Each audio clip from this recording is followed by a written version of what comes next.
Hello guys, कैसे आप सभी लोग हैं। तो आशा करता हूं कि लेक्चर 3 नॉन कोवेलेंट इंटरेक्शन जो अभी मैंने अपलोड किया था यूट्यूब पर उसको आपने पढ़ा होगा, एंजॉय भी किया होगा इस लेक्चर्स को। और इस लेक्चर के लास्ट में मैंने कुछ प्रीवियस ईयर क्वेश्चन डाले थे। आशा करता हूं आपने उस क्वेश्चंस को सोल्व कर लिया होगा। ठीक है गाइस, तो चलिए डायरेक्ट हम उस क्वेश्चंस को लेते हैं, उस क्वेश्चंस को आपके सामने में सोल्व करते हैं। आप अपना आंसर चेक करते रहिएगा, कितना गलत हुआ कितना सही हुआ कमेंट सेक्शन में जरूर बताइएगा। चलिए गाइस स्टार्ट करते हैं, डायरेक्ट मैं क्वेश्चंस की तरफ चल रहा हूं। ठीक है, ये है पहला क्वेश्चन। ये क्वेश्चन उठाया गया है जेएनयू के पेपर से उठाया गया है, जो पेपर 2019 में हुआ था। सीईबी यानी कंबाइंड एंट्रेंस एग्जाम होता है। क्वेश्चंस कहता क्या है कि molecular chaperones are proteins employed by nature that assist in the proper folding of proteins। तो मॉलिक्यूलर सेप्रॉन्स के बारे में आप लोग पढ़े होंगे थोड़ा बहुत अगर, तो मॉलिक्यूलर सेप्रॉन्स एक ऐसा प्रोटीन्स होता है जो हेल्प करता है प्रोटीन के प्रॉपर फोल्डिंग में, ताकि प्रोटीन आपके अपने नेटिव स्टेट को ये क्या करे, अचीव कर ले। क्योंकि कैसे अचीव करेगा, तो ये सेप्रॉन्स करता क्या है, प्रोटीन के मिस फोल्डिंग और उसके एग्रीगेशन से प्रोटीन को बचाता है। यानी प्रोटीन में मिस फोल्डिंग नहीं होने देगा, प्रोटीन का एग्रीगेशन नहीं होने देगा। ठीक है, इस कारण से ये सेप्रॉन्स उसको बचा लेता है। तो क्वेश्चंस कहता है क्या है कि ये जो बचा रहा है इसमें किस प्रकार का इंटरेक्शन हो रहा है। इस प्रोटीन को फोल्ड करने में जो आपका सेप्रॉन्स ने रोल प्ले किया उसमें प्रीडोमिनेंटली कौन सा इंटरेक्शंस पार्टिसिपेट किया। तो आपको पता है कि protein single standard protein alpha helix है, उसको हम फोल्ड करेंगे टर्शियरी, उससे जाएंगे क्वाटरनरी स्ट्रक्चर में। तो क्या होगा कि हम धीरे धीरे प्रोटीन्स के 3 डायमेंशनल स्ट्रक्चर की तरफ जा रहे हैं। आपको पता होना चाहिए कि जब भी प्रोटीन के 3 डायमेंशनल स्ट्रक्चर की तरफ जाएंगे तो जो सबसे डोमिनेंट मेजर फोर्स जो होता है वह होता है आपका हाइड्रोफोबिक इंटरेक्शन होता है। आयनिक इंटरेक्शन होगा बट ये मेजर फोर्स काम नहीं करता है, क्योंकि यहां जो प्रोटीन की फोल्डिंग हो रही है एक्वा सोल्यूशन में हो रहा है और वहां पर हाइड्रोफोबिक इंटरेक्शन काफी ज्यादा अहम भूमिका निभाती है। क्योंकि दूसरा एक और बात है कि प्रोटीन में हाइड्रोफोबिक मोइटी बहुत सारे होते हैं, तो उन हाइड्रोफोबिक मोइटी को प्रोटीन के इंटीरियर में पैक करना पड़ता है।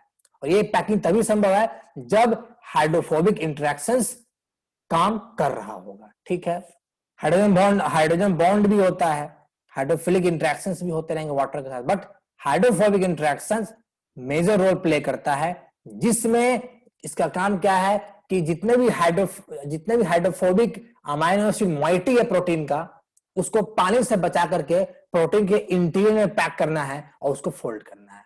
उसको काम करने के लिए सिर्फ हाइड्रोफोबिक इंटरेक्शन ही रोल प्ले कर सकता है। क्लियर हो गया explanation? Answer D would be correct answer. ठीक है, चलिए आगे बढ़ते हैं। ये क्वेश्चन आया था ड्यू में ना, ड्यू में एमएससी ड्यू, अगर कोई बच्चा चाहता है कि दिल्ली यूनिवर्सिटी से एमएससी बायोकेमिस्ट्री करे, उसके लिए भी एंट्रेंस पेपर होती है। तो वह एंट्रेंस पेपर 2019 में हुआ था, वह क्वेश्चन यहां दिया हुआ। उसमें मैंने क्वेश्चन उठाया है जो कि आपके प्रोटीन चैप्टर से ही पूछा गया है। इसमें क्वेश्चन क्या है कि 4 हाइड्रोक्सी प्रोलीन जो कि प्रोलीन का डेरिवेटिव है, ये सबसे ज्यादा किस टाइप के प्रोटीन में पाया जाता है। फैक्चुअल सवाल है, बच्चों को मैं पढ़ा चुका हूं। केराटिन में नहीं होता है, मायोग्लोबिन में कभी नहीं होगा, हीमोग्लोबिन में कभी नहीं होगा। आंसर होगा कोलेजन। ठीक है, जिन बच्चों को इसमें दिक्कत है वह बच्चे ये कोलेजन चैप्टर पर मैंने एक वीडियो बनाया है, यूट्यूब पर डाला है, उसको जाकर के आप देख सकते हैं। इसका आंसर होगा सेकंड आंसर। ठीक है, फैक्चुअल सवाल है, कोई इसमें ज्यादा डीप चीज नहीं पूछा गया। क्लियर है, चलिए आगे बढ़ते हैं। तीसरा क्वेश्चन बहुत ही इंपॉर्टेंट, बहुत बढ़िया क्वेश्चन पूछा है। इसके चारों ऑप्शंस को मैं आपको डिस्कस करता हूं। क्वेश्चन है इसमें कौन सा ऑप्शन गलत है, गलत। चलिए रीड करते हैं पहला स्टेटमेंट। पहला स्टेटमेंट कहता है कि मेम्ब्रेन की फ्लूइडिटी बढ़ेगी कब, जब saturated to unsaturated fatty acid का रेशियो बढ़ जाएगा। इस ऑप्शन ए का मतलब समझो। कहता क्या है, saturated fatty acid divided by unsaturated fatty acid, ये रेशियो है। जब ये रेशियो बढ़ेगा, इंक्रीज होगा, तो क्या कहता है, फ्लूइडिटी बढ़ेगी। आपको मैं सिखा चुका हूं कि अगर मेम्ब्रेन का जो बाइलेयर लिपिड होता है, उस लिपिड में अगर अनसैचुरेटेड फैटी एसिड ज्यादा हो, जिसमें डबल बॉन्ड बहुत ज्यादा होता है, तो अगर अनसैचुरेटेड फैटी एसिड ज्यादा हो जिसमें डबल बॉन्ड ज्यादा है, उस मेम्ब्रेन की फ्लूइडिटी बढ़ जाती है, क्योंकि अनसैचुरेटेड फैटी एसिड आने की वजह से लिपिड का एक प्रॉपर यूनिफॉर्म पैकिंग नहीं होता है। इस कारण से उसमें कुछ आपका इरेगुलरिटी रहती है पैकिंग में, और वह फ्लूइडिटी की तरह काम करता है। यही कंसेप्ट बताया था, अब तो अप्लाई करते हैं। अगर इस रेशियो को बढ़ाओगे तो क्या होगा, अनसैचुरेटेड फैटी एसिड क्या होगा, ये कम हो जाएगा। जब ये डिनोमिनेटर कम होगा तब ना पूरा का पूरा एक फ्रैक्शन बढ़ेगा। इसका मतलब क्या है कि अनसैचुरेटेड फैटी एसिड कम है, अगर ये कम होगा तो पैकिंग बढ़ेगी, फ्लूइडिटी घट जाएगी। ऑप्शन ए क्या है, इनकरेक्ट है। यही ऑप्शन ए जवाब सही जवाब है। बी सी डी को देखते हैं, कुछ इससे नया इंफॉर्मेशन मिलेगा। फ्लूइडिटी बढ़ेगा कब, जब saturated to unsaturated fatty acid का रेशियो घटेगा। सही बात बोला है, यानी जब आप अनसैचुरेटेड फैटी एसिड के अनसैचुरेटेड फैटी एसिड के अमाउंट को बढ़ाओगे तो क्या होगा, सैचुरेटेड फैटी एसिड और अनसैचुरेटेड फैटी एसिड का ये जो रेशियो है, ये रेशियो आपका 1 से ज्यादा हो जाएगा, फ्लूइडिटी बढ़ जाती है।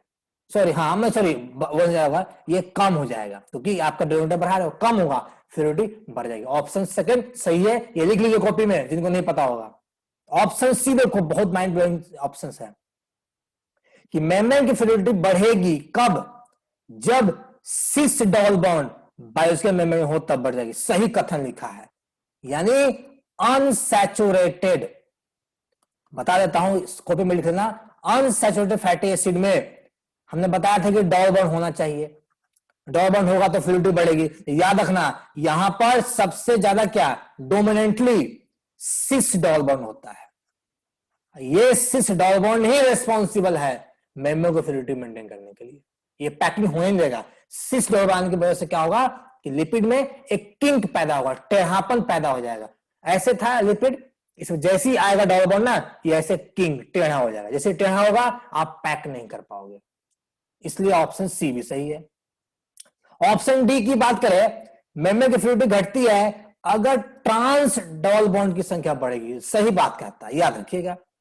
अगर हम ट्रांस डबल बॉन्ड की बात करें तो एक कार्बन यहां ले लो, मतलब एक ग्रुप ले लो, ग्रुप 1 यहां और ग्रुप 2 यहां। आपको बताया था कि कार्बन कार्बन डबल बॉन्ड के अलोंग अगर सेम प्रायोरिटी ग्रुप एक ही साइड हो तो सिस बनेगा, अगर different priority group different side हो तो ट्रांस बन जाएगा। और याद रखना, आपका ट्रांस डबल बॉन्ड में जितने भी फैटी एसिड होते हैं ना, वह मोरलेस सैचुरेटेड फैटी एसिड के शेप के समान दिखते हैं, उसी की तरह शेप होता है।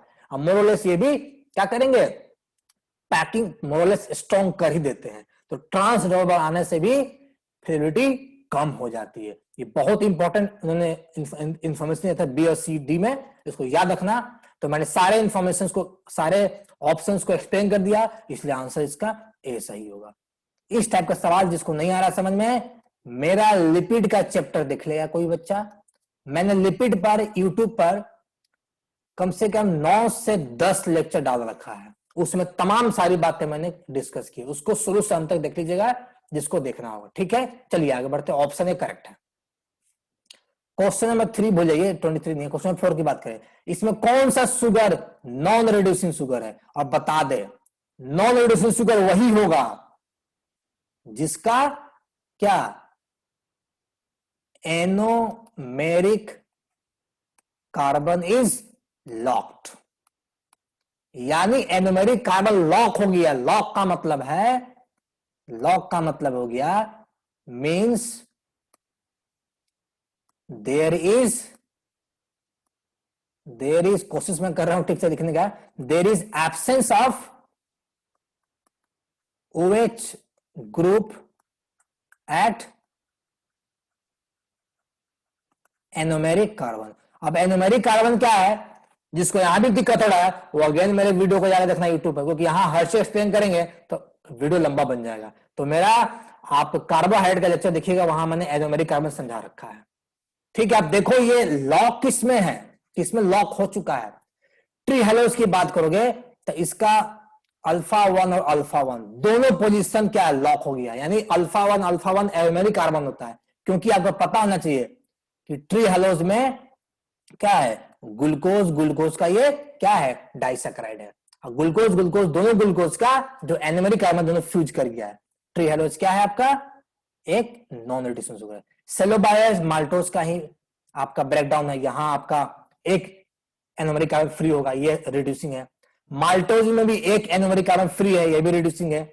माल्टोज में अल्फा 1,4 होता है।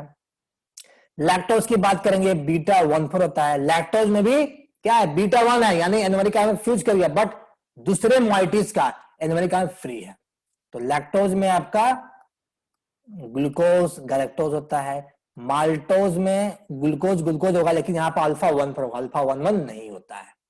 तो मैंने सबका एक्सप्लेनेशन दे दिया है। ऑप्शन 1 करेक्ट है, क्योंकि ट्री हेलोज में दोनों ग्लूकोज मॉइटीज का एनोमेरिक कार्बन फ्यूज कर गया है, मतलब OH ग्रुप है ही नहीं। जब रहेगा नहीं तो कहां से बनाओगे रिड्यूसिंग शुगर को, ये बन गया नॉन रिड्यूसिंग शुगर। क्लियर हो गया, कोई दिक्कत नहीं, कोई समस्या नहीं। तो आशा करता हूं कि मैं आप लोगों को चारों क्वेश्चन का एक्सप्लेनेशन अच्छे से दे दिया, समझा दिया, दिमाग में बैठा दिया। अच्छा लगा हो, एंजॉय किए होगे तो इस वीडियो को लाइक कर देना, चैनल को सब्सक्राइब करना, ताकि और भी आपको वीडियो मिलता रहे। तब तक के लिए अलविदा, बाय, टेक केयर। फिर अगले दिन एक नए टॉपिक के साथ आएंगे, नए क्वेश्चन भी बनाएंगे। तब तक बाय, टेक केयर, अपना ख्याल रखना, हमेशा खुश रहना, तैयारी जोर शोर से करो, सेहत आपको निकालना है बढ़िया से।